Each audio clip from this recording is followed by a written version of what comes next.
Break के बाद आपका फिर से आपका स्वागत है। हम लोग चर्चा कर रहे हैं कि इस बार बजट में टैक्स पेयर्स को क्या उम्मीद रखनी चाहिए और टैक्स पेयर्स के लिए क्या कुछ करने की गुंजाइश है वित्त मंत्री साहिबा के लिए।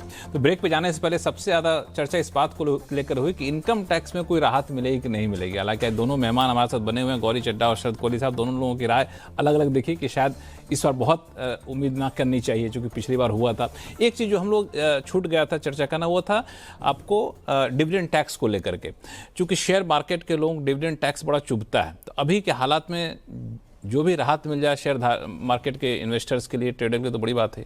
देखिए, या तो 112 जो गौरी ने बात करी 1,25,000 वाला बढ़ा के 1.5 लाख 2 लाख ले आया जाए, अगर वो किया जाए तो गौरी जी को मिठाई खिलाई जाएगी और वो नहीं कर सकते तो आप जो 12.5% है उसको घटा के 10 कर दीजिए, जो लॉन्ग टर्म कैपिटल गेन लगता है वो भी नहीं हो सकता। तो जो डिविडेंड का टैक्स, जो डिविडेंड के इनकम फ्रॉम अदर सोर्सेज में टैक्स पेयर्स के हाथ पे जो लगता है, कम से कम उसको माफ कर दिया जाए। तो मैं कहना यह चाह रहा था लक्ष्मण कि शेयर मार्केट को खुश करने के लिए कई दरवाजे हैं। तो मैंने तीन दरवाजे हम बता दूं आपको कि ये जो है ना, शेयर मार्केट को खुश करके सिर्फ शेयर मार्केट खुश नहीं होता है, आप सरकारी फंड के पैसे भी अब लग रहे होते हैं, उनको भी फायदा होगा। उनको फायदा होता है, प्लस आपका जो आप डिसइन्वेस्टमेंट कर रहे हैं वहां फायदा होगा। नए लोग कैपिटल मार्केट से जुड़ते हैं, पीएफ का पैसा आप वहां पे डालते हैं। बिल्कुल, इंडस्ट्रियलाइजेशन को फायदा मिलता है, कॉर्पोरेटाइजेशन को फायदा मिलता है, ईज ऑफ डूइंग बिजनेस, जो लोग नए स्टार्टअप्स आ रहे हैं, बहुत सारे लोग बेनिफिट करते हैं। इसको मुझे लगता है खाली शेयर मार्केट स्पेकुलेशन उससे नहीं जोड़ के देखते। डिविडेंड टैक्स से आपको क्या लगता है कि वाकई इन्वेस्टर्स ज्यादा आएंगे? बिल्कुल लक्ष्मण, आप याद करिए जिस साल डिविडेंड डिस्ट्रीब्यूशन टैक्स हटाया गया था उस टाइम पे शेयर होल्डर्स को लगा कि उनका काफ़ी फ़ायदा हुआ, काफ़ी हद तक हुआ भी, क्योंकि जो कम स्लैब रेट पे थे उनके लिए फ़ायदा हुआ, क्योंकि पहले कंपनीज टैक्स दिया करती थी और बाद में कंपनी से हटा के कहा गया कि अब शेयर होल्डर देंगे। अब आप सोचिए कि अगर वो भी हटा दिया जाएगा, यानी कि ना कंपनी टैक्स देगी ना शेयर होल्डर टैक्स देंगे, वो डिविडेंड इनकम आपकी पूरी फ्री हो जाएगी, तो डेफिनेटली इन्वेस्टर्स के लिए ये बहुत बड़ा एक खुशी का मौका होगा। क्योंकि बहुत सारे जो इन्वेस्टर्स हैं वो ऐसे हैं, खास करके सीनियर सिटीजन्स, जो उनकी मेन इनकम ही डिविडेंड इनकम है। उन्होंने जो सारी जिंदगी कमाया उसको इन्वेस्ट करके रखा और वो सिर्फ डिविडेंड से ही अपना घर चला रहे हैं। बिल्कुल, डिविडेंड उनका एक पेंशन की तरह रहता है। बिल्कुल, जिनके पेंशन फंड्स नहीं है, उन्होंने स्टॉक मार्केट में इन्वेस्ट किया है और वो डिविडेंड से अपना घर चलाते हैं। अगर वो एग्जेम्प्ट हो जाएगा तो ये बहुत ही टैक्स सेविंग के लिए बहुत ही बड़ा वो होगा। और इसमें लक्ष्मण ये डबल टैक्स भी है एक तरह से, क्योंकि कंपनी ने प्रॉफिट कमाया, उस पर टैक्स दिया।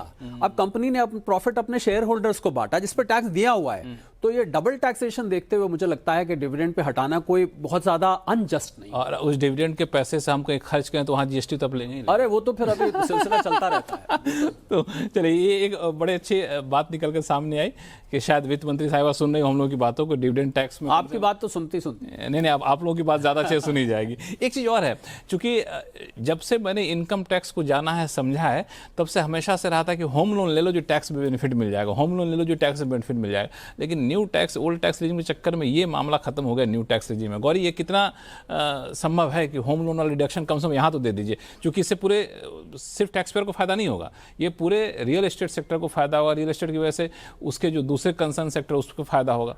इसको देखने के लक्ष्मण दो तरीके हैं। एक है, जैसा आपने कहा, रियल एस्टेट को फायदा होगा, और बहुत लोग हैं जो आज भी घर लेने के लिए जब जाते हैं तो सोचते हैं कि हमें डिडक्शन कितनी मिलेगी, और शायद ओल्ड रेजिम में आज भी इसलिए बंधे हुए हैं क्योंकि वो होम लोन का बेनिफिट ले रहे हैं।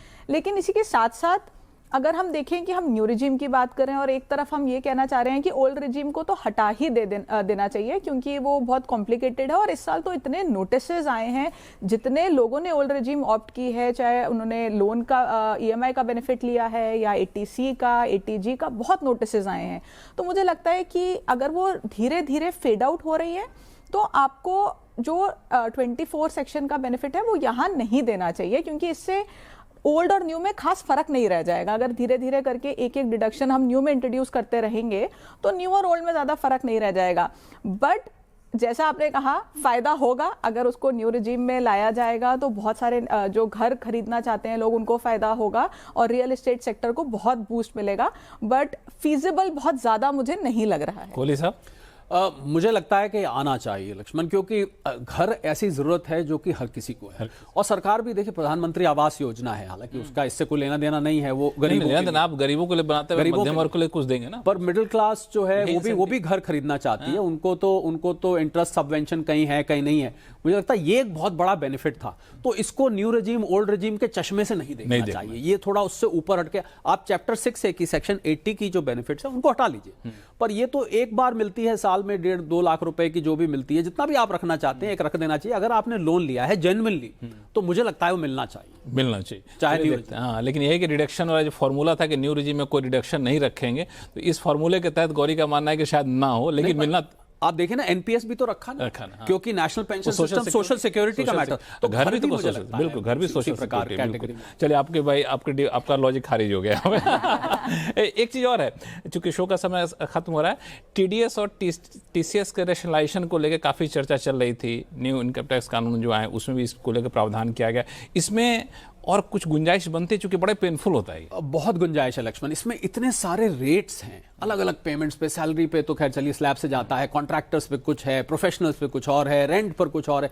मुझे लगता है इतने ज्यादा तरीके के रेट्स हैं कि जो काटने वाला होता है उसके लिए बड़ा कॉम्प्लिकेटेड, फिर फॉर्म 16 इशू करना, फिर 26A से मैच करना, इस सारे को सिंप्लीफाई करने का कुछ ना कुछ प्रावधान आना चाहिए। और इसमें हमेशा ही गुंजाइश, जैसे कैपिटल गेन को रैशनलाइजेशन का पीछे करा ना, इसी प्रकार से टीसीएस और टीडीएस को सिंप्लीफाई करना बनता है। आप ठीक है पे एज यू गो लीजिए, पर उसके रेट्स सिंपल कर दीजिए, प्रोसेस सिंपल कर दीजिए। यहां पर गुंजाइश अभी बहुत कुछ बनी हुई। आपके पास भी आते हैं क्लाइंट सब की इसमें दिक्कत होती है आप लोगों को? इसमें एक बहुत बड़ा मुद्दा है लक्ष्मण, जो टीडीएस टीसीएस के केस में, जब हमने रिटर्न फाइल कर दी, जिसकी रिटर्न चली गई है, और जिस पार्टी ने टीडीएस काटा है वो बाद में अगर अपनी रिटर्न रिवाइज कर दे, इतने नोटिसेस इस साल सिर्फ इस वजह से आए हैं कि सामने वाली पार्टी ने अपनी रिटर्न रिवाइज कर दी आखिरी समय पे। यहाँ पे रोक लगाना बहुत जरूरी है, क्योंकि जब एसएससी ने अपना टीडीएस क्लेम कर लिया, उसके बाद किसी को राइट नहीं होना चाहिए कि वो उस टीडीएस रिटर्न को रिवाइज कर सके। इससे ज्यादातर नोटिसेस आने बंद हो जाएंगे। हालांकि मुझे लगता है इन सब चीज, एक और चीज कि इस बार रिफंड का बड़ा मामला अटका रहा, कई लोगों को रिफंड आया नहीं, तो ये एक टाइम फिक्स कर दिए कि आपको इतने समय रिफंड आएगा ही आएगा, नहीं तो बड़ा ही मुश्किल हो जाता है। लोग हमारे टैक्स ग्रुप में कई सारे सवाल आते रहते हैं। देखिए टाइम तो प्रोसेसिंग का टाइम 31 दिसंबर तक का है। हाँ। पर कई दफे आपको याद होगा एक टैक्स ग्रुप में हमने बात कर रही थी कि बेंच के दोनों तरफ कमियां रह जाती हैं, कभी टैक्स पेयर कमी छोड़ देते हैं। वो ठीक है, अगर आप फिक्स कर भी देंगे तो ये जो प्रोसीजरल चीजें हैं वो कुछ ना कुछ बीच में आ जाती हैं। मैं कोई डिपार्टमेंट का फेवर नहीं कर रहा हूं इसमें, और मुझे लगता है प्रैक्टिकल। हालांकि मैं बता दूं कि वित्त मंत्री साहिबा से रिक्वेस्ट करूंगा, जिन लोग इनमें से दोनों लोगों ने टैक्स पेयर के फेवर की जो बात की उसको सुनिएगा, जो आपके फेवर की बात छोड़ दे, आपके अधिकारी लोग आपको बताएंगे। चलिए, आप दोनों लोगों को बहुत बहुत शुक्रिया हमारे शो में जुड़ने के लिए। तो ये सारी चीजें, उम्मीदें हैं बजट को लेकर के, टैक्स पेयर्स की उम्मीदें हैं। उम्मीद करेंगे वित्त मंत्रालय हम लोगों की इन उम्मीदों को सुनेगा और जो भी संभव हो पाएगा करेगा, क्योंकि टैक्स पेयर्स के हाथ में ज़्यादा पैसा आएगा तो सिर्फ पैसा पॉकेट तक नहीं रहता है, पैसा उस पूरी इकॉनमी को एक रफ्तार देने में काम आता है। टैक्स गुरु में फिलहाल इतना ही। देखते हैं CNBC आवाज़। नमस्कार।